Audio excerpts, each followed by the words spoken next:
Hey guys, you're listening to So Booking Cool, and this is Hexael Rivera. If you want my new novel, Mysteries of Sir Lionheart, The Intricate Code, you can get your own ebook version on Amazon. So booking, so booking, so booking cool. There's so much booking cool. So listen to So Booking Cool. Welcome to So Booking Cool, it's Jewel B. Today's guest has fulfilled his lifelong dream of being a writer. He is an educator, composer, and author of the debut steampunk mystery fantasy novel, Mysteries of Sir Lionheart, The Intricate Code, Book 1, which released this past summer. In addition to writing, he loves art, history, politics, food, and sharing stories with others. Here with us today in this episode, he is Hexael Rivera. Stay tuned for our conversation only on So Booking Cool. Hi, nice to meet you. Hi, nice to meet you, Hexael. So you've loved stories from when you were really young. Did this start in Puerto Rico or when you moved to Florida? So it started really, really early on, different stories, obviously, as time went on. When it came to the United States, when I was 4, I was introduced to quite a lot more different ones, but more or less, it's always been that sort of interest in the fantasy world. Yeah, where did that interest in the fantasy world come from? The first interest, I really don't know, but I will say it kind of peaked when I watched Narnia for the very, very first time. Really little, watched the very first Narnia movie, and that kind of just opened a door that's never really closed. Yes, Narnia, that's a classic. And Lord of the Rings too, right? Yes, I would say that as I got older, Lord of the Rings got to be an even bigger inspiration to me than Narnia was ever. How did you get introduced to Narnia and Lord of the Rings? So my parents, my family's always been kind of like a Disney family since we live in Florida. So Narnia naturally just came through the Disney channels and stuff like that. But Lord of the Rings was more of a friend group thing as I got older, and the Lord of the Ring movies are a little more mature than the Narnia movies in many ways. So that just took the cake. Now, something that you love about those two stories, like movies, is the world building, right? Yeah, that's one of my favorite parts of a story itself and of actually writing the story. It's just the details in every little shape of the world or culture or history or stuff like that. How much is too much detail, do you think?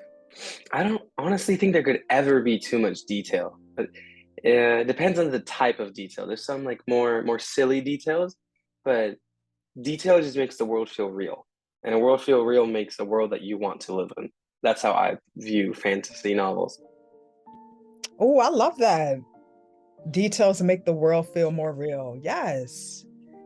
But okay, so would you say that details are also the same as descriptions? And do you think that somebody could just be writing too much description in the book? Yeah, you can definitely get redundant. You can really, really get redundant. That's just something a lot of writers have a problem with, and I struggled with that a little when I first started writing.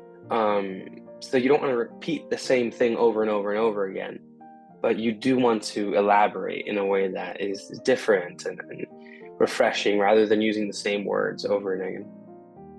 Love that. What would you say is the best quality in an author or in a storyteller? I honestly think it's being able to just visualize yourself in the world.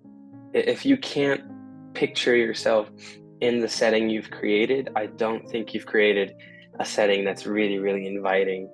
If you can't picture yourself being an elf in Lord of the Rings or something like that, then are you really inviting the readers to try and join that world? I don't know. I wouldn't think so. And what is the process for like building a world? Like, do you have to see it in your mind first? Well, Yeah. One of the weird ways I personally write is I sort of picture a movie trailer in my mind, a movie trailer or a scene from a show or a movie or something like that. And if it makes sense in terms of a show or a movie and it feels cool, inviting, and epic, then you're going in the right way. And so you just keep doing that until that world just slowly and slowly develops more and more and more. And what is the first thing that you've written where you had to world build? The very first thing that I've world built was not Lionheart, was not Mysteries of Lionheart and the Intricate Code. It's actually, this goes back to my interest in Lord of the Rings, a medieval world. It's a complete fantasy medieval world that I'm still working on right now. And eventually I will publish that one, but it's not done quite yet. But it was the very first step was creating history. That was my very, very first step. And is that what steampunk is? So no, steampunk is more or less, I think the Victorian times, more or less 1800s factories. Imagine if the world capped at that level, but they still started making new technology. So how would those technologies look with that sort of culture? Everything would be covered in gears and cogs and steam and all the smoke and all those types of stuff, and hats, fancy suits, all those types of things, but still going forward with technology.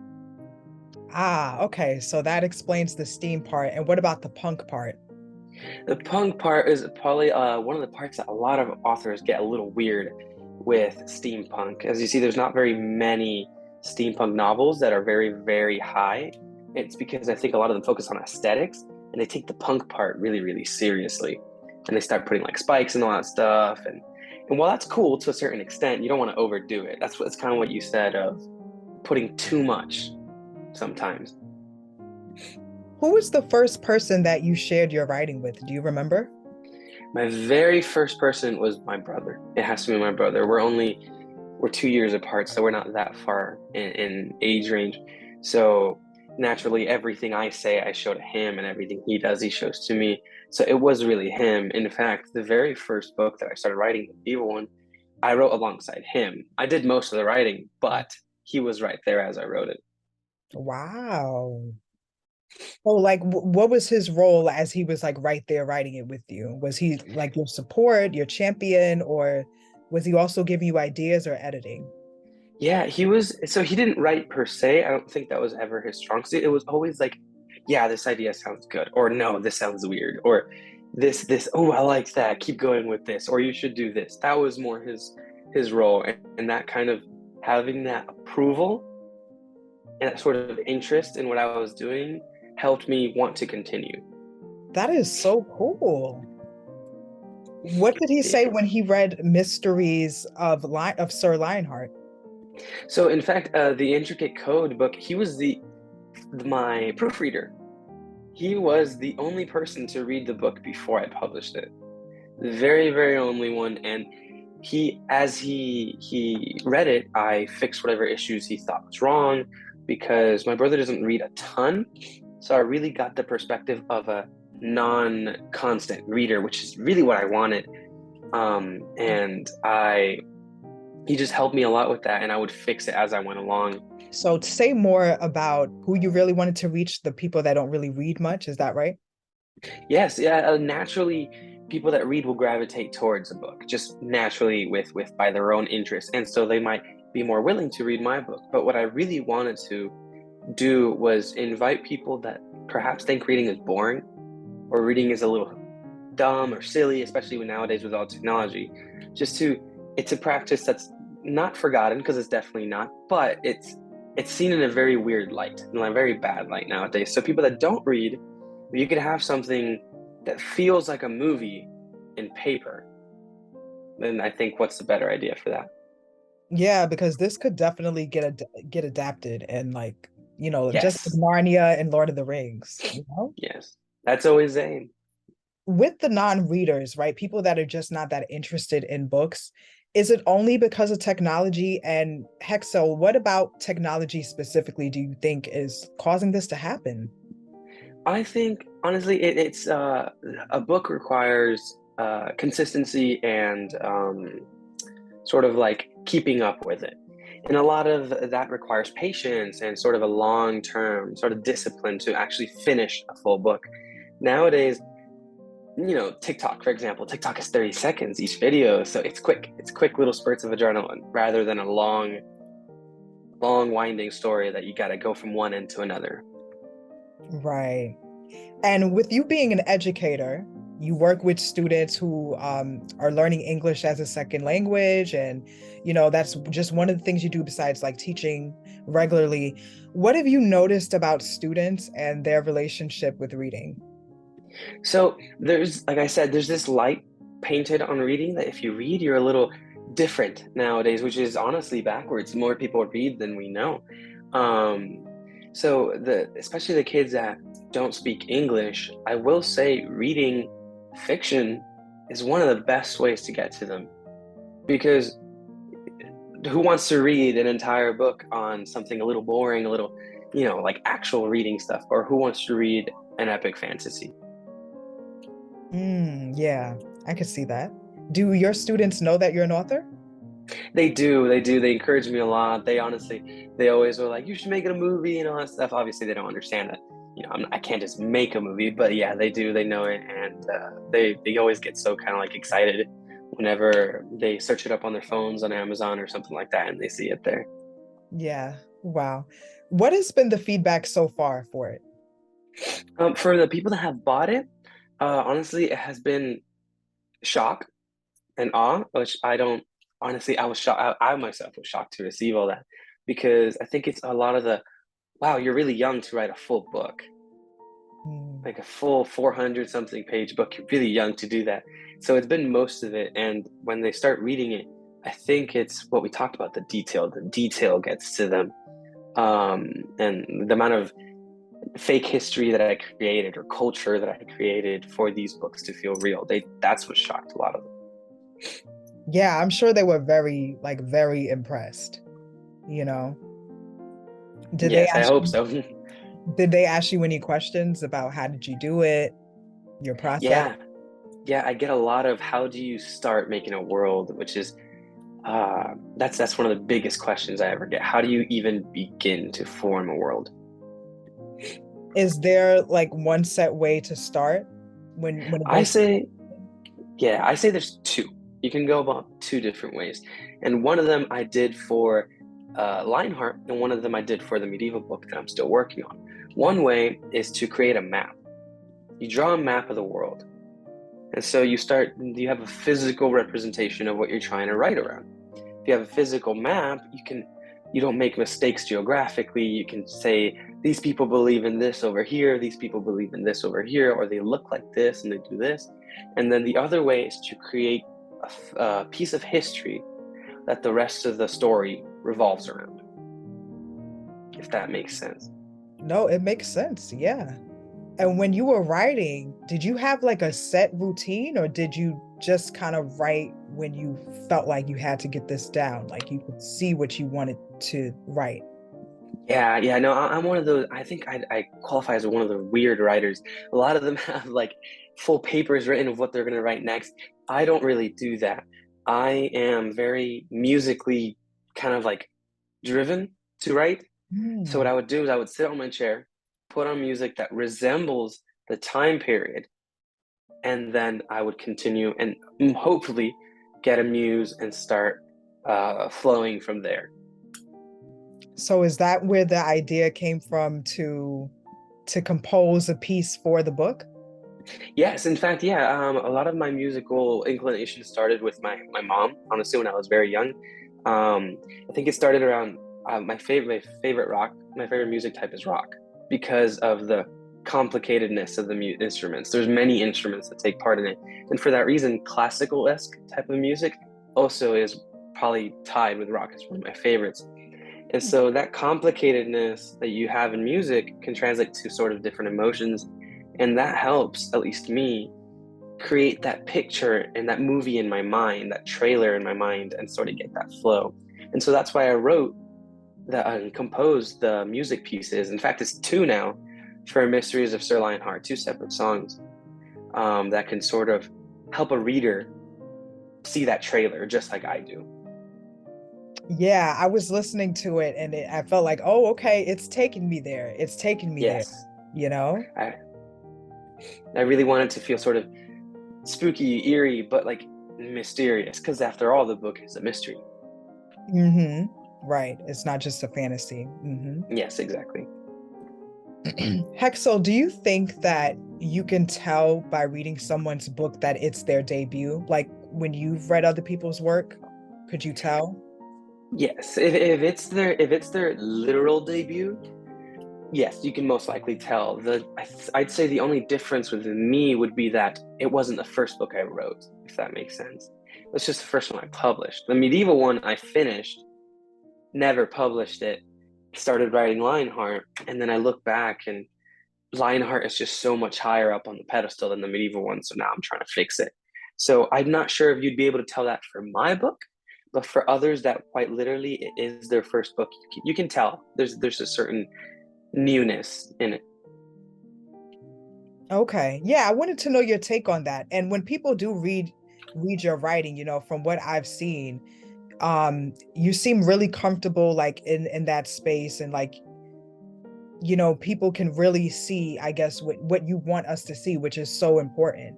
For example, you have this like knowledge and stuff on classical music and composing, and then also your interest in fantasy and steampunk and science fiction.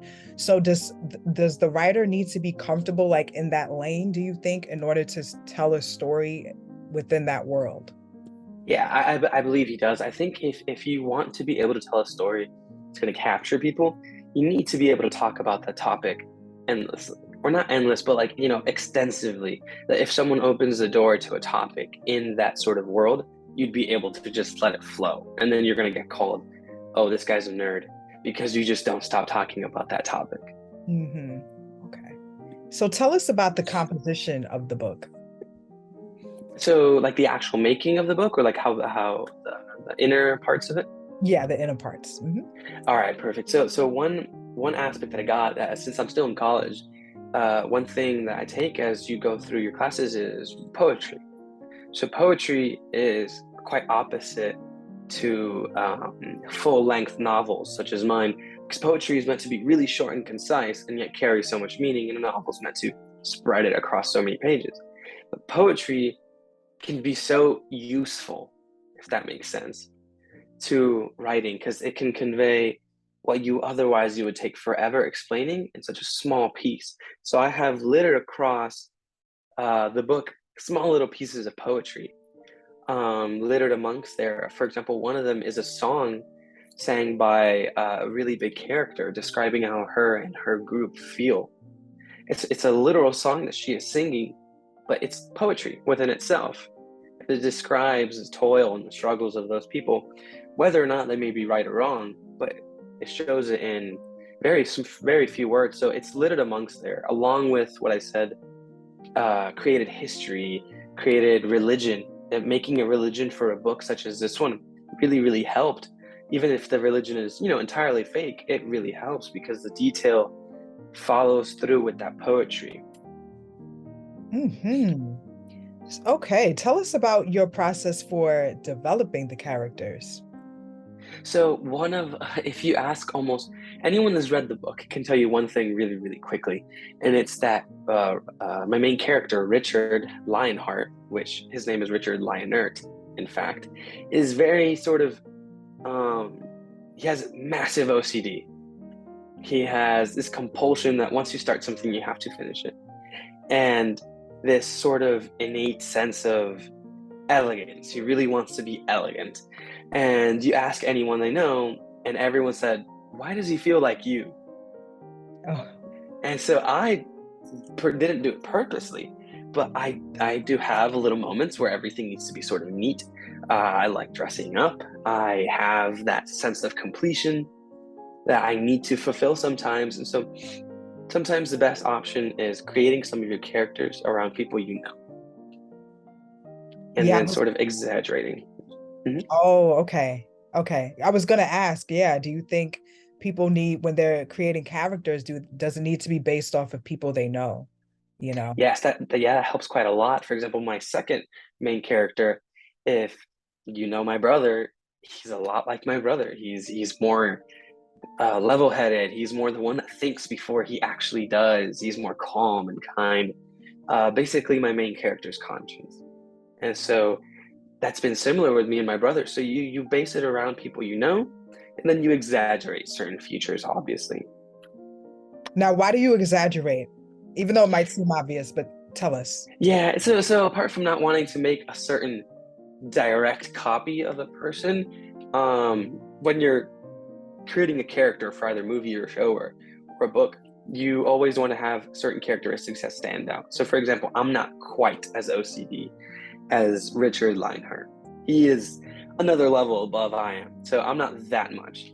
And my brother isn't quite as uh, easy to temper, like slow to temper as my second main character. He's not that much, but you accent certain features and you get really, really recognizable and identifiable characters. When it comes to the characters, do you need to think about things that don't make the book, such as like maybe like a conversation that they've had with someone else that doesn't make the book, or something we haven't seen them wear? Yes, of course. Yeah. No, those are things that you sort of allude to. You really want to be able to make the readers guess how the rest of their life would be, the non-documented part of their life, because if they can't guess it, do they really know your character? And that's sort of part of it. So, for example, I don't think many characters that read the book, you would picture Richard Lionheart wearing a tattered clothing, even though that's never happened in the book, but you wouldn't picture it because from what you read, from what you saw, he has very, very specific characteristics that he sticks to. Yes, absolutely. You've had this love of writing and telling stories from when you were really young. Who was the first person, or was it yourself, that encouraged you to, go about publishing your literature? Oh yeah, that was a long term dream, but it's pretty scary. It's very daunting. It feels very, very big because it's much easier to write and not do anything with it than it is to write and then show everyone else. So I think one of them had to be my mom and probably my brother as well. My brother has been quite a lot in my process of making and publishing the book. So it's always like if you don't publish it, if you don't show the world, how are you ever going to make that movie you have in your mind? If basically if that makes sense. And also, yeah, it does make sense. It does. So at one point you joined the United States Air Force, right? So tell us Yes. about that and how that actually caused you to write more. It is quite a funny story because Lionheart started in boot camp, if as a matter of fact. So I joined the United States Air Force when I was, I believe, very, very early 19 or very, very late 18, one or the other. I don't quite remember. And so I joined. They didn't mind my heart condition. They said they didn't mind. I went through all the process. I did all the beginning stuff, went through boot camp, and then uh, random medical checkup. They found out my heart condition was disqualifying. And so that's why I got medical discharge to go back home. But during boot camp, when anyone that's been through boot camp can tell you, you have very little free time. So the very short little bits of free time that I had a pen and a notebook, and that's all you were allowed to do. And so I would take, and whatever just came to mind, I would write. And so I have a very, very vague first 2 to 3 pages of the intricate code on a notebook still. I still have those pages. So that sort of simplicity of going through the military because you have very little to do, very little to think about, helped to sort of solely focus on maybe creating another book. Wow. Okay, so you're a survivor. Definitely. You keep pushing on. Yes, it was a little bit difficult to accept being sent home from the military after that was my plan for my career. But I think getting out of the military made me realize, maybe being an author, it's time to focus on that. The condition is it something that you basically have to overcome every day? It's really it can get some days can get a little difficult, but it's really, really not that bad. It's for the most part, it was more of a liability thing in the military. It was in case something happened, they didn't want to be responsible. And sure, there's some days where, it hurts in the chest a little bit, but for the most part, especially that I'm an author, it's not that daunting to write because it doesn't really affect my heart all that much. Oh, What kind of conversations do you want to spark with Mysteries of Sir Lionheart? One of the recurring themes of Mysteries of Sir Lionheart is corruption. That's one of the biggest themes in the entire book, and every character faces it in that book in some way or another. And so I think one thing, as I said, one thing a lot of steampunk writers have sort of missed the mark on is making steampunk feel real.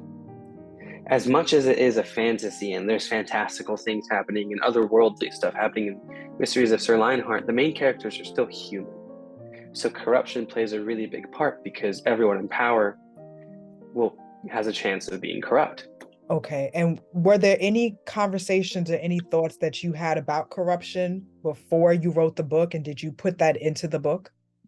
Yeah, there was a few. So that as you watch read some through history and stuff like that, you can see that the industrial times were quite clouded with a lot of corruption, whether trusts or big companies mistreating people, or the rise between capitalism and communism. Those two things were things that I was, as a political science major that I was, those were things that I came into contact with learning. And so that sort of clash of capitalism and communism during the 1800s, um, that is also in my book in a different light, of course. I don't use those names, but it is shown in my book in some other way. And when did your interest in politics start? Do you remember? It started with very similar to my um, desire to join the military. Apart from wanting to do a career, I really value my freedoms in my country, and I think America is perhaps the greatest country to ever exist. And while not perfect, I always wanted to do my part in it, whether that's politics or whether that's military. And so certain characters in political backgrounds have sort of inspired me. Certain ones that I grew up watching helped quite a lot. And so that sort of steered my way towards a legal side or maybe political side. Okay. How many drafts did you have of your book, Mysteries of Sir Lionheart? So there's a lot of books that claim that there's only one way to write a book. That there's only one way, and it's having draft after draft and after draft, and then the final copy. But that's not exactly true. There's a lot of us writers that you're the fix everything out at the time. So that's what type of writer that I am. I write maybe a paragraph and then I fix that paragraph at that very moment, and then I continue. I do not continue until that paragraph is, for the most part, perfected. Then when I'm done, then I edit the entire book, and mostly for grammatical errors and adding this or this. But I'm very much part of that few group of writers that's fix it in the moment. That's great. Yeah. What can you tell us about your self-publishing journey? So it was a little confusing, but for the most part, it was very, very straightforward.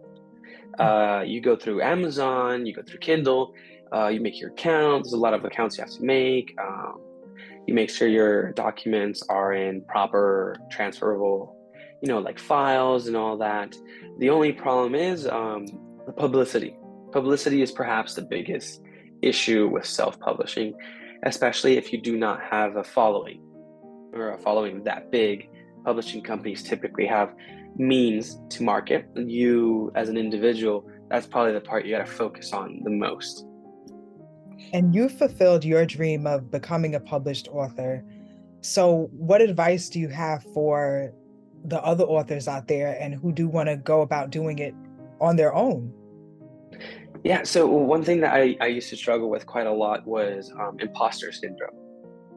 That's probably one of the biggest thing I would struggle with when I was writing, thinking that why am I writing? I'm not J.R.R. Tolkien, I'm not C.S. Lewis, I'm not these guys. So that's sort of, or J.K. Rowling, I'm not one of those people that fits in, why, like, into that group. Why would I think that my books are going to do anything?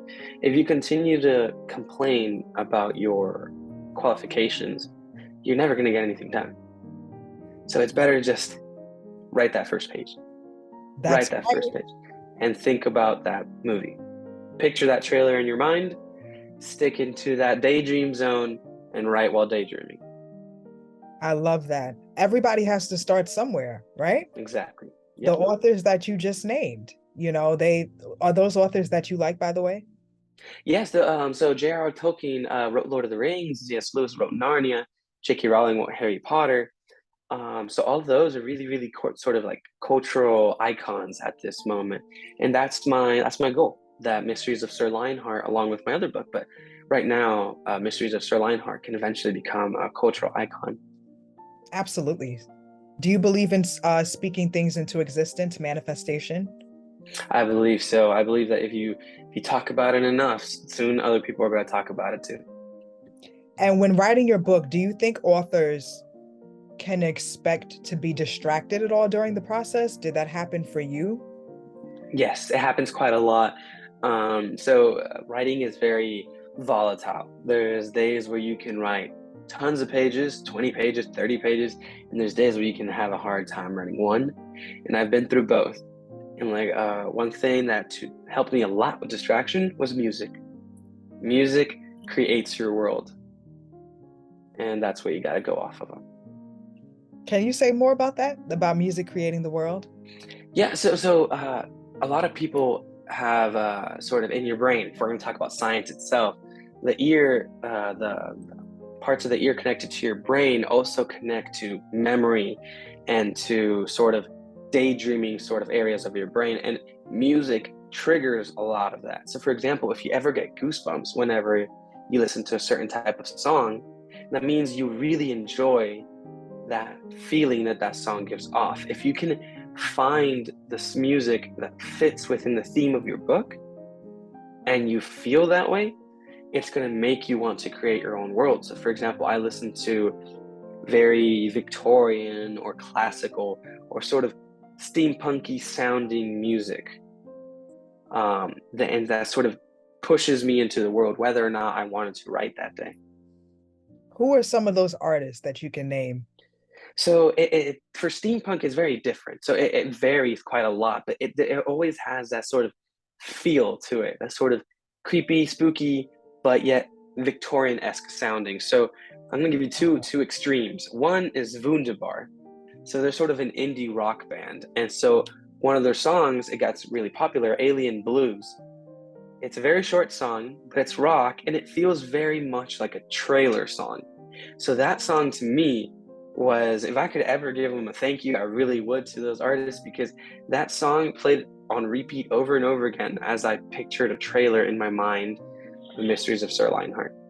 And then as for classical music or more orchestral, Adam Hurst, I believe he's deceased, but Adam Hurst, composer, sort of weird, odd sort of classical music that really, really helped too.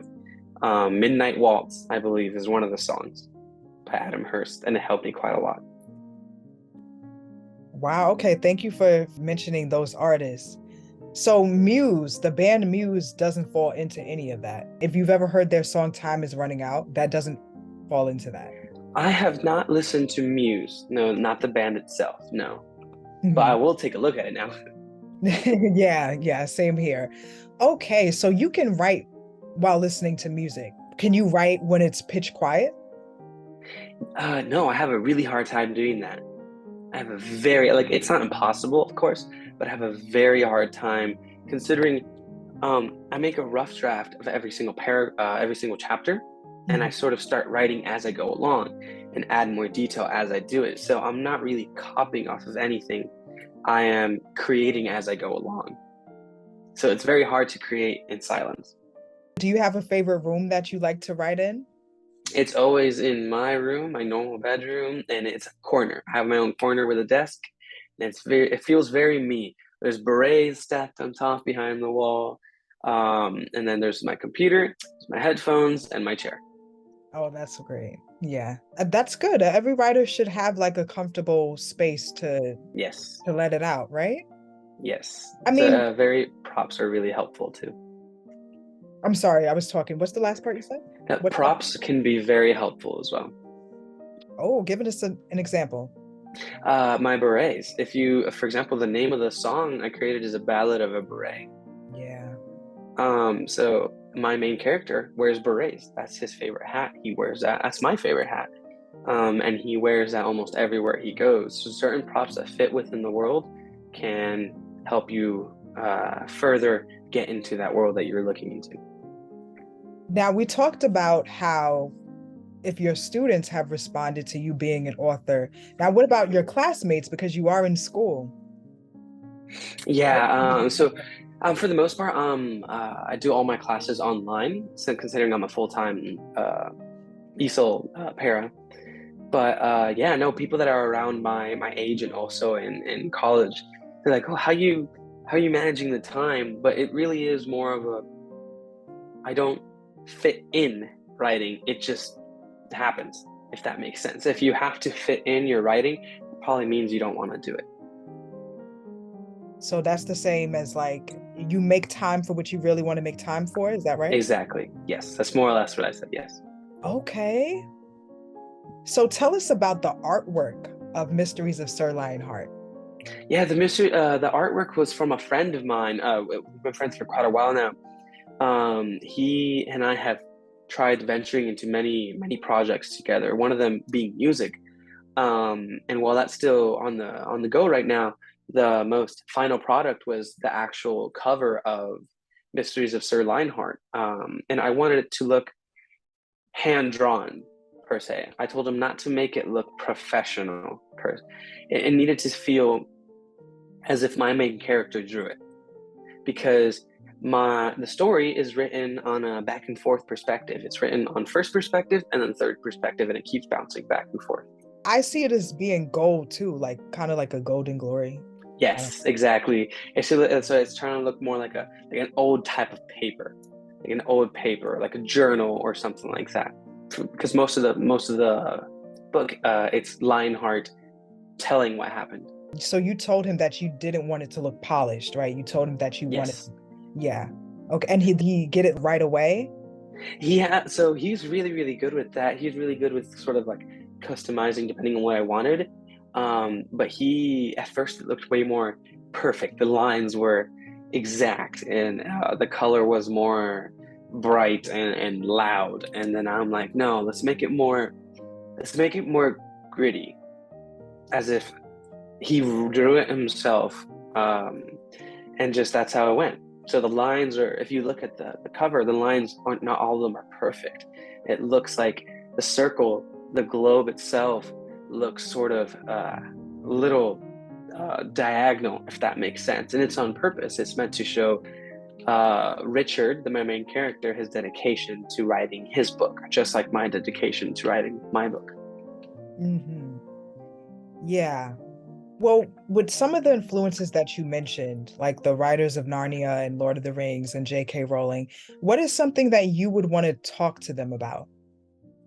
I'd love to, especially J.R.R. Tolkien.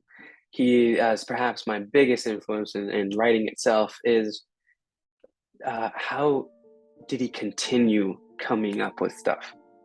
So I can do that as well, but it takes time, and I know it took him time, but he created several languages for Lord of the Rings, fully functional Elvish or stuff like that, or dark speech for the orcs. So that level of detail is something that I've always tried to emulate within my own writing. So if you guys imagine having like a round table together. Yes. Yeah. Where would be the perfect place to have this round table? I think dark room with lots of books all around, wooden table, and soft classical music playing in the background. Yeah, see, I knew you would have it figured out. Very Exactly. Yes. imaginative. Yes. Exactly. Maybe some fancy food and drinks right on the table as well. Okay. So do you think when people read your book, I mean, you did mention that, people have already said that, yeah, this, Richard is kind of like you. Do you think that reading your work and your work to come, that this is a way for people to know more about who you are? Yeah, I believe a character reflects its own author, every single one, and you only show what you want to show in writing. So if I show that part of Richard, it means that to a certain degree, it's also in me, if that makes sense, or it's at least it's within my desires. So getting to know Richard is very much like getting to know an exaggerated version of myself. So have you written the screenplay already? For as if it would be like a show or a movie Yeah. per se. Hmm. I did not, but if you actually if you go through some of the action sequences in my book, I made them very Hollywood-esque, if that makes sense. Sort of very movie or show driven. And this, in my opinion, also helps non-readers stay engaged because it's described in a way that they're used to seeing in movies. Why is it important for non-readers to be engaged with books and reading? I think that books, for as long as time in history, has always been, it's been a very sacred way to not just share information, but to share stories. And stories is what gets us out of that comfort zone, whether it's Marvel or Disney or Lord of the Rings or anything like that. Stories are what sort of they become very essential to our own characters. Got it. And I want to get your take on this too. I was talking to another young writer, um, Devin Bakewell, and I asked her, I want to know what you think, Hexel. Should readers come to expect something from you, or should they also be open-minded if you maybe want to go in a different direction? I think it's a mix of both. I think you should expect a certain level of a certain level of consistency within a writer. Certainly, a writer shouldn't drop his standard of writing. If anything, it should increase. But in terms of style and genre, I think the reader should be open to accepting more forms. For example, myself, I have a medieval book and I have a steampunk book. Both are very, very different, but you should definitely still be able to tell that I wrote both. What has been the biggest challenge that you've had to overcome with the writing of your debut novel? With Mysteries of Sir Lionheart, with actually writing it, it's been consistency. A lot of problems that books have now is consistency, or a lot of authors that never fully get published. It's because you go from one end of the story, and to get to the other, there's major gaps. So even though there could be some holes between time, there should still be a sort of fluid structure, and that's a very difficult thing to do, especially in a novel as long as mine. Okay, but you were able to overcome it. From what I believe, yes, and I believe I have a very linear story, and there is a set beginning and there's a set end to that book. How many more books do you see yourself writing in the future? Of Mysteries of Sir Lionheart. Yeah, that, and you're gonna keep coming with more books, right? Yes, Yeah. yes, of course. So, as for Mysteries of Sir Lionheart, I have, I believe, 3 books roughly planned out right now. I don't believe that'll be the end, but maybe that'll be the end of that sort of quote unquote saga, if that makes sense. But there should be probably 3, if not a little more, of Mysteries of Sir Lionheart, and then out of the medieval book, there should be a minimum 3 as well. But that's far into the future. What do you think about self-publishing can uniquely benefit authors in a way that another route of publishing or traditional publishing cannot? So a lot of things that authors struggle, and I did as well, is finding that publisher. Finding that publisher can be a little difficult, and it's very discouraging getting no's and no's, no's, no's. And while you can continue, um, self-publishing is a way to finally get that done. You can finally get that book out there, whether or not you're going to have the same marketing, but it is out there, and there is a sense of completion that, at least to me, I require. So I couldn't leave my book just sitting there. I was more willing to self-publish it. And on that note, Hexael Rivera. Hexael, thank you so much for talking to So Booking Cool today. Thank you for having me. No worries. Yeah, it was a pleasure. I enjoyed speaking with you, and let everyone know how they can keep up with you. Yeah, so I have Hexael the Pretzel is on Instagram, and TikTok. There is, I believe it's just Hexael Rivera, my author name, on TikTok. I post sort of short bits of lore about the world of Mysteries of Sir Lionheart and stuff like that. And if you want your own copy, it's on Amazon under Mysteries of Sir Lionheart, The Intricate Code. Yes, guys, make sure that you check it out, check the book out, and would love to talk to you again in the future. Yes, ma'am. I'll let you know. Next book, I'll definitely let you know. Okay, good. Yeah. Excited for it. Is there anything else that you'd like the audience to know? Just if you ever want to write, you got to picture that trailer in your mind, pretend it's a movie, and that's how you want to write. You want to write a movie in a book. There you have it, guys. It's right there. Love it. Thank you so much to all the viewers, all the listeners. Until next time, so booking cool.